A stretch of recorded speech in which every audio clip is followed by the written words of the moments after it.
ጤና ይስጥልን የተከበራችሁ አድማጮቻችን እንደምን ሰነበታችሁልን። በዛሬው ፕሮግራማችን በሽብር ጥቃት የተጎዱ ዜጎችን መብትና ጥቅማ ጥቅም በሚመለከት የተጠለፉ ዜጎች ቤተሰቦቻቸውና ዜጎች ራሳቸው ተጠልፎ የነበሩ ዜጎችም ከተመለሱ በኋላ ከመመለሳቸው በፊት ደግሞ ለቤተሰቦቻቸው የሚገባውን ጥቅማ ጥቅም በሚመለከት ከቢትዋህ ሎሚ መስሪያ ቤት ባለሙያ ጋር እንወያያለን።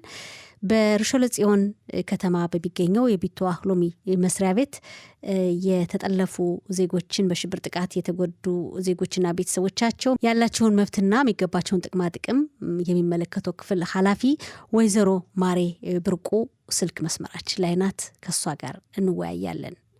ወይዘሮ ማሬ ብርቁ ጤና ይስጥልን፣ እንደምን አለሽ? ጤና ይስጥልን ወርቅነሽ። ጤና ይስጥልኝ ለሞላው ህብረተሰባችን በሙሉ ለአድማጮቻችን ለዛሬ ርዕሳችን ጉዳይ ለሚያዳምጡና በሙሉ ሰላምና ጤና እመኝላችኋለሁ። በጣም እናመሰግናለን ወይዘሮ ማሬ። እንግዲህ በዚህ ጉዳይ ለማነጋገር ጠይቀንሽ ፈቃደኛ በመሆንሽ ከልብ እናመሰግናለን። እኔም ደስተኛ ነኝ። ወይዘሮ ማሬ ካንቺ ጋር እንግዲህ የመጀመሪያችን ቃለ መጠይቅ ከተለያዩ የቢትዋህ ሎሚ መስሪያ ቤት ባለሙያዎች ጋር እንወያያለን በተለያዩ ጊዜያት። ካንቺ ጋር ግን እንግዲህ እንቀጥላለን። ዛሬ የመጀመሪያችን ነው። እስኪ በትንሹ ስላንቺ ንገሪን። ብዙ ጊዜ ሰራሽ? የተለያየ ቦታ ሰርተሻል ወይስ በርሾለ ጽዮን ብቻ ነው? ንገሪን ወደ ውይይታችን ከማለፋችን በፊት። እኔ በእርግጥ የሰራሁት በመጀመሪያ ያው ቢትዋህ ሎሚ ሞኬድ በረሆቦት ሰርቻለሁ። ከዛ በኋላ ወደ ርሾለ ጽዮን አልፌ ከዛን ብዙ አመታቶች ሰርቻለሁ በተለያዩ አይነቶች። ያው በቢትዋህ ሎሚ እንደምታውቁት ብዙ አይነቶች ባጀቶች አሉ። በምሽባሃ ይሄንም መዘኖት ይላል የልጆቹን መብት። ከዛም በኋላ ደግሞ ለተመቱ በስራ ሁኔታ ለተመቱ እርዳታዎችና ድንጋጌዎች ሳረቅ ቆይቻለሁ።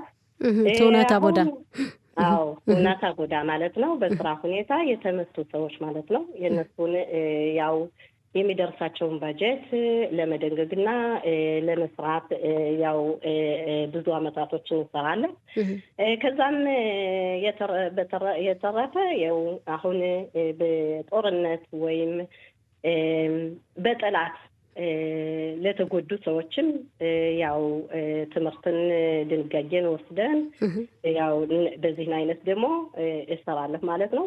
ያው ከጦርነቱ በኋላ ከ7 ቀን 10ኛ ወር 2023 ዓመተ ምህረት አምና ያ ሽብር ከወደቀብን በኋላ ከደረሰብን ለህዝቡ ላገሩ በኋላ ያው እኔ ጠቅል በማለት ያው ከዛን አስደክቼ በርሾለ ጽዮን ይሄን ኃላፊነት ይሄን ብቻ ነው የምሰራ ማለት ነው። ብዙ አይነቶች አሉ። የተመቱ ሰዎችም አሉ በአዛካም ሆነ በምንም ሆነ እንደገናም ደግሞ የሟች ቤተሰቦችም ሆኑ ብዙ ቅርጾች አሉ። አሁን በዛን አይነት ነው የምሰራ ማለት ነው። አዎ እንግዲህ ጥቅምት 7 ቀን 2023 ዓመተ ምህረት ይሄ የሽብር ጥቃት ከደረሰ በኋላ በአካባቢው ለነበሩ ዜጎች የጥቃቱ ተጠቂ ለሆኑ ጥቃቱን ባይናቸው ላዩ ቤታቸውን ለለቀቁ እንዳልሹ ደግሞ ቤተሰቦቻቸውም ያው በሽብር ጥቃቱ ለተጎዱባቸው እንግዲህ ትንሽ ሊለያይ ይችላል። ግን ቢትዋህ ሎሚ የተለያየ እርዳታ የተለያየ ጥቅማ ጥቅም ሲያደርግ ቆይቷል። አሁንም እንደቀጠለ ነው። ከዚህ ጋር ተያይዞ የተጠለፉ ዜጎች ጉዳይ ደግሞ እንግዲህ የተጠለፉ ዜጎች መመለስ ጀምረዋል። ሳይመለሱም ጀምሮ ለነሱም ለቤተሰቦቻቸውም የሚሰጥ ጥቅማ ጥቅም የሚሰጥ እርዳታ ክፍያ ይኖራል በቢትዋህ ሎሚ በኩልና ለተጠለፉ ዜጎች ቤተሰቦቻቸው እንግዲህ ቤተሰቦቻቸው እንዲመለሱላቸው ስራቸውን ኑሯቸውን ትተው ትግል ያደርጋሉ፣ ጥረት ያደርጋሉና በዛ ጊዜ ለነዚህ ቤተሰቦች የሚከፈለው ክፍያ ምንድን ነው? በመጀመሪያ ደረጃ ይሄንን ከመጀመራችን በፊት በጦርነቱ ለቆሰሉ ወገኖቻችን ምሕረትን ሽረትን ለሞቱትን ነፍስ ይማር እያልን እስረኞች ወይም ለጠፉት ወገኖቻችን በአረመኔው ሐማስ እጅ በጉድጓድ ተቀብረው በስቃይ የሚገኙትን ለቤተሰቦቻቸው ያብቃልን እያልኩኝ እንደገናም ደግሞ ደስታዎች ተመልሰውልና ለቤተሰቦችም ለነሱም እንኳን ለቤታችሁ አበቃችሁ እንኳን ደስ አላችሁ እያልኩ ያላቸውን እነዚህ የሚመለሱ ሰዎች ምንድነው ወይም ቦይ መጀመሪያ የቤተሰቦች እርዳታ እነሱን ለማስመለስ የሚያደርጉት ጥረት የሚከፈላቸው ክፍያዎች ወይስ እርዳታዎች አሉን የሚለው ለመዘርዘር ሞክራለሁ። ጥሩ። ከዛም ደግሞ ለተመለሱት ደግሞ ምን አይነት አላቸው እርዳታዎች አላቸው የሚለውን ደግሞ ያው ለመዘርዘር ሞክራለሁ። በጣም ጥሩ። እነኚህ ቤተሰቦች ስራቸውን ትተው ሁለመናውን ትተው አዘውትረው ለማስመለስ የሚያደርጉት ጥረት ብዙ ነው። ድካምና የገንዘብም ጥፊ ብዙ አላቸው። ስለዚህ ከቢትዋህ ሎሚ የሚቀበሉት ያው በገንዘብ እርዳታ ይሆናል። በገንዘብ እርዳታ በመጀመሪያ ወዲያውኑ እንደተጠለፉ ጊዜ ከ10,000 በላይ 10,000 ይቀበላሉ ወዲያውኑ። ከዛ በኋላ በየ3 ወሩ 90,000 ይገባላቸዋል ከባንክ ማለት ነው። ለቤተሰቦች ለሚታገሉት እነሱን ለማስመለስ በሁሉ በተለያዩ መንገዶች ለሚታገሉ ይሄንን ገንዘብ 90,000 በየ3 ወሩ ይገባላቸዋል ማለት ነው።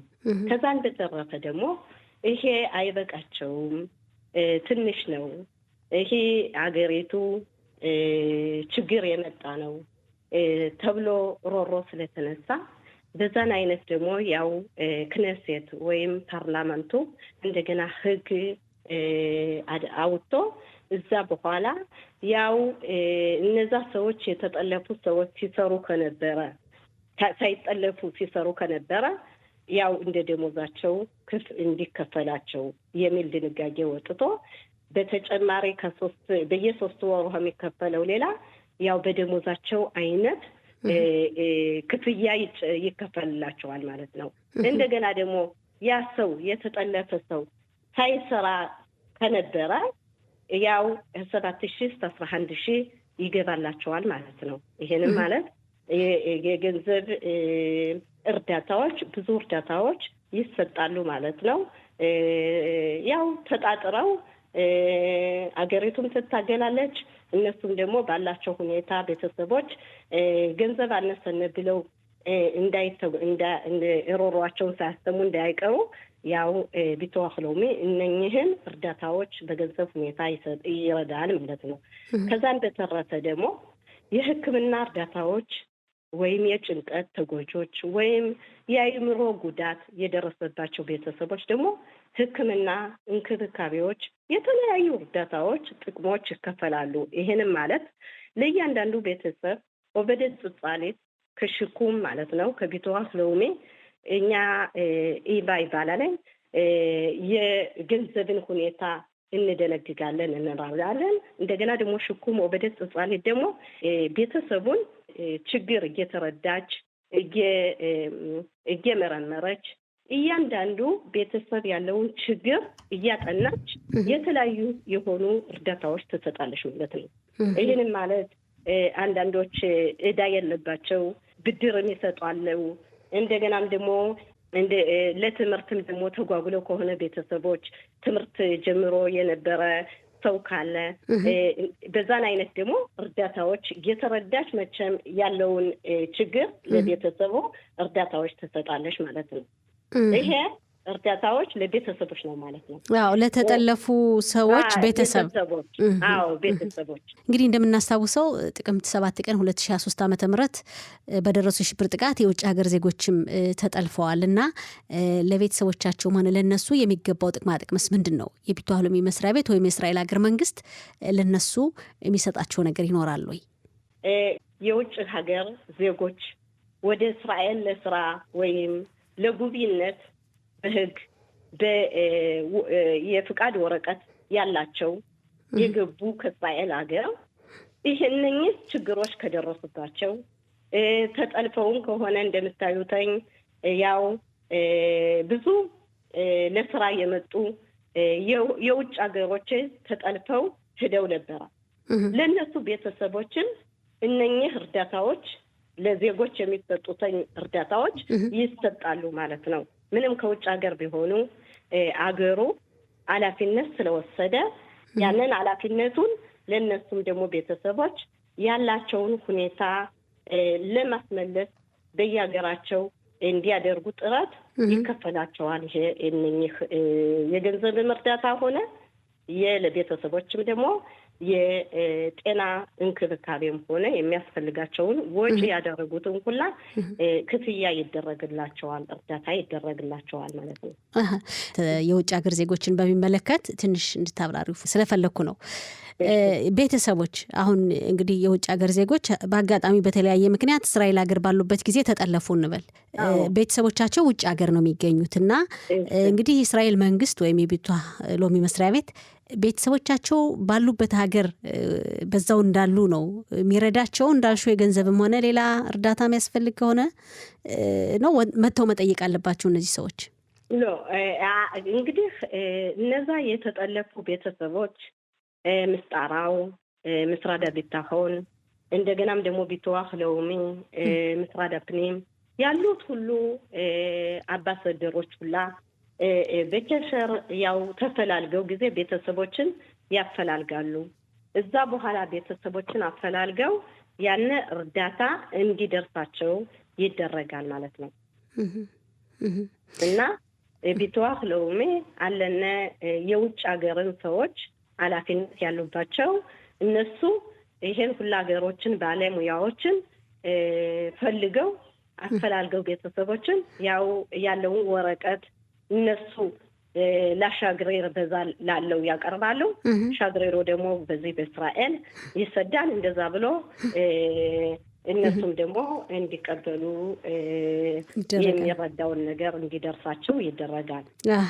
አምባሳደሩ እንግዲህ እስራኤል ሀገር ያለው የነዛ ሰዎች ሀገር አምባሳደር ይጠይቃል። የነሱ የኤምባሲ ጽሕፈት ቤቱ ተጠይቆ ነው ማግኘት ይቻላል በዛ መንገድ ማለት ነው። አዎ በዛ ሁኔታ ያው ከዚህ ሀገር በፍቃድ ስለገቡ ከፍቃዱ አባታቸው ስም አለ፣ ሁሉ አገሩ የሚያጡበት አለ፣ ሁኔታው ሁሉ ስላለ በዛን አይነት ይተላለጋል። ያው በዛ እንግዲህ ያው የሚደርሳቸውን ድርሻ ይቀበላሉ ማለት ነው።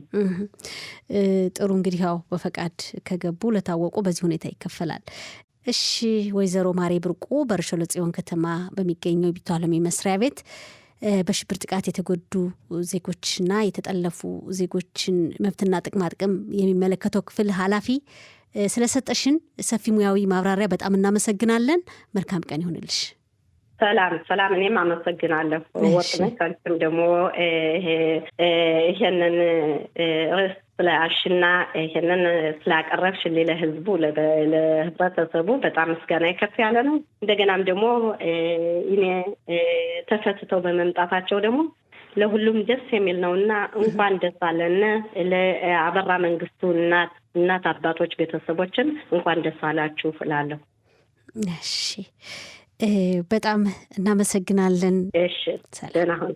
የተከበራችሁ አድማጮቻችን የዛሬው ፕሮግራማችን ይህን ይመስል ነበር። በሚቀጥለው ሳምንት በሌላ ዝግጅት እንገናኛለን። ፕሮግራሙን አዘጋጅቼ ያቀረብኩላችሁ ወርቅነሽ እሸቴ ነኝ። እስከ ሳምንት ቸርን ሰንብት።